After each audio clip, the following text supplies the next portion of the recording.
In the dark corners of the Marvel Universe, few characters have captured the imagination of fans quite like Eddie Brock and his alien symbiote, Venom.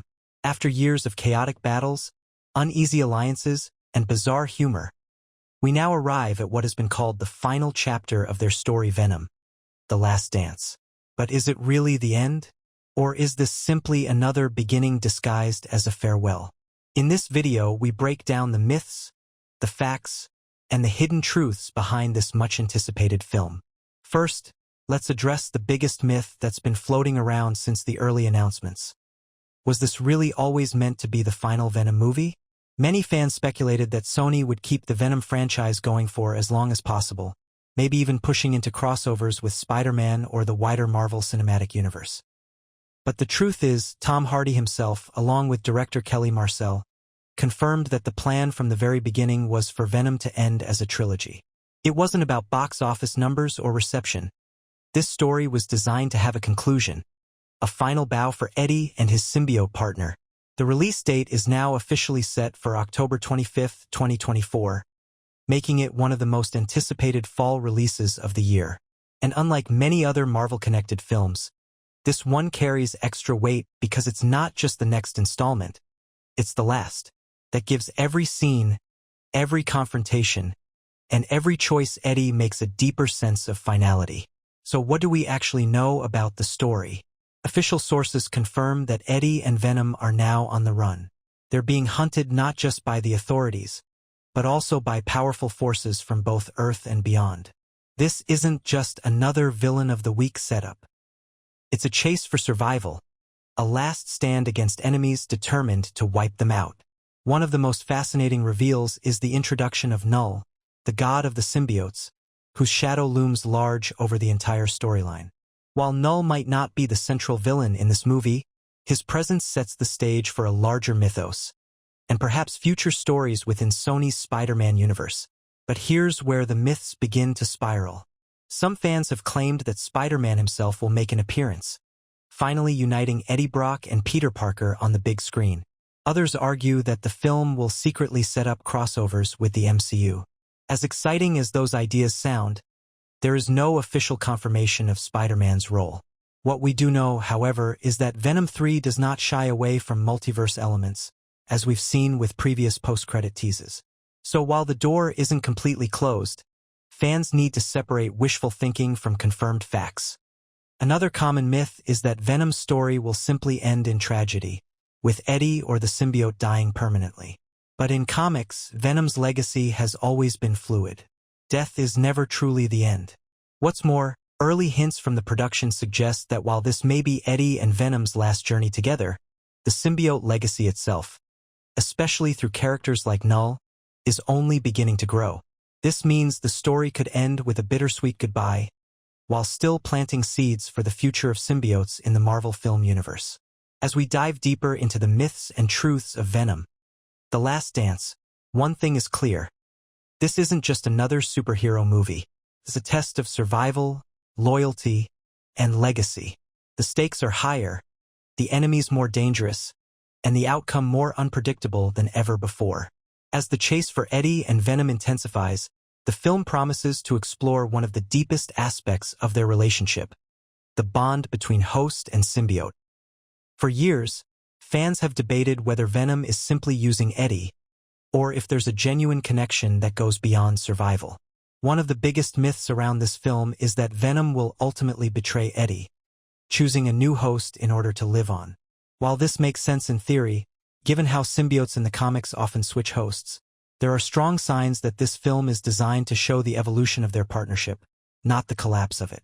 The truth is, Eddie and Venom's journey has always been about finding balance between chaos and humanity, and this final story is likely to push that theme to its absolute limit. Another area where myths are running wild is the role of the supporting cast. Rumors have been circulating that new symbiote variants will be introduced, perhaps even Carnage returning in some form.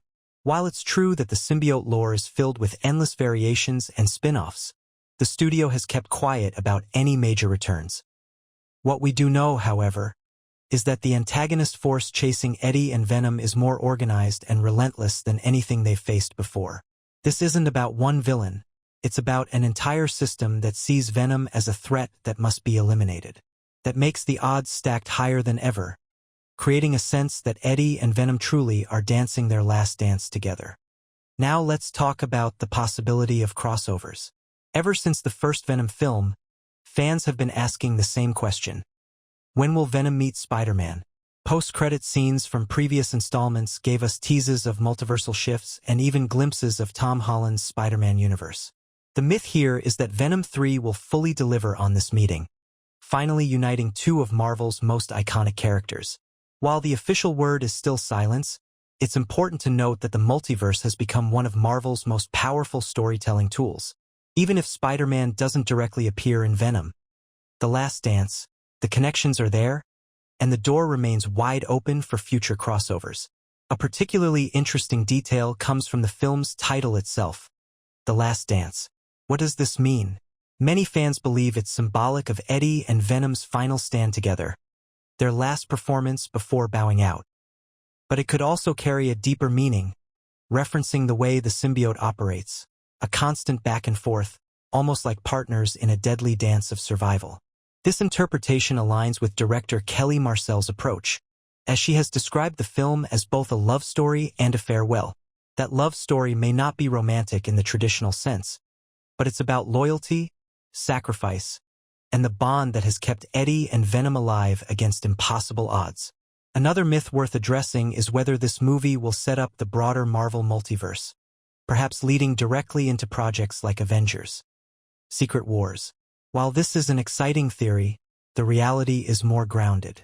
Venom 3 seems designed to wrap up Eddie's personal story rather than expand into the grand cosmic conflicts of the MCU.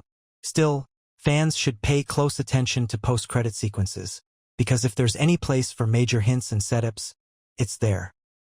Marvel and Sony have used those moments as bridges before, and this film could be no different. As the narrative unfolds, one of the central themes becomes survival against overwhelming odds. Eddie Brock is not your typical superhero. He doesn't wear a cape, he doesn't stand for a global cause, and he doesn't want to be anyone's savior. All he's ever wanted was to survive, to coexist with Venom, and to find a semblance of peace. But in this film, survival might mean making the ultimate sacrifice, either for Venom, for himself, or for the world that constantly misunderstands them both. As we reach the final stretch of Venom, The Last Dance, the biggest question that looms is whether this truly is Eddie and Venom's final chapter. One of the most talked about myths is that Eddie Brock will not survive this film. Fans argue that the title suggests a tragic end, where Venom is forced to move on to a new host after Eddie's sacrifice. While this theory sounds dramatic, the truth may not be so straightforward. The narrative of Venom has always been about coexistence, about learning to live with your demons rather than destroying them. So, while Eddie's life may be in danger throughout the film, the story may lean more toward a conclusion that emphasizes their bond rather than their separation. Another layer of speculation involves Harley, the mysterious character rumored to play a significant role in this movie. Some claim she could be bonded to another symbiote, acting as either an ally or an adversary. Others believe she will represent the outside world's attempt to understand Venom, perhaps even sympathizing with Eddie in ways few others have. Regardless of her exact role, it's clear she will add emotional weight to Eddie's journey, forcing him to confront what it means to live a life tied to something so alien, yet so inseparable. The climax of the movie is expected to be both action-packed and emotionally heavy. Imagine a scenario where Eddie and Venom are cornered by the very system that has hunted them since the beginning of the story. Explosions, military-grade technology, and possibly even rival symbiotes could create chaos on screen. Yet beneath all that action, the heart of the finale will likely be Eddie and Venom making one last stand together, showing that their survival has never been about defeating everyone else but about accepting who they are. This is where the so-called last dance becomes symbolic. Not a final goodbye, but the ultimate performance of two beings who learn to trust one another against all odds. Of course, the film wouldn't be complete without addressing post-credit possibilities. One of the strongest myths is that Venom 3 will directly set up a showdown with Spider-Man. While fans crave this moment, it's more realistic that the film will leave subtle hints rather than a full-fledged crossover. Perhaps a glimpse of the Daily Bugle, a shadow of Spider-Man swinging across a skyline, or even a reference to a multiversal rift could be enough to ignite fan theories and excitement. That way, Venom 3 closes Eddie's personal journey while keeping the door open for future connections. Another fascinating angle to consider is whether Venom himself could make the ultimate sacrifice. For all the talk about Eddie possibly dying, what if it's Venom who chooses to protect Eddie, even at the cost of his own existence? This would flip the myth entirely, showing that the symbiote is more than just a parasite.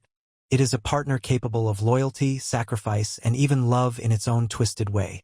Such a moment would redefine how audiences see the character, proving once and for all that Venom is not just an anti-hero, but a symbol of resilience and partnership.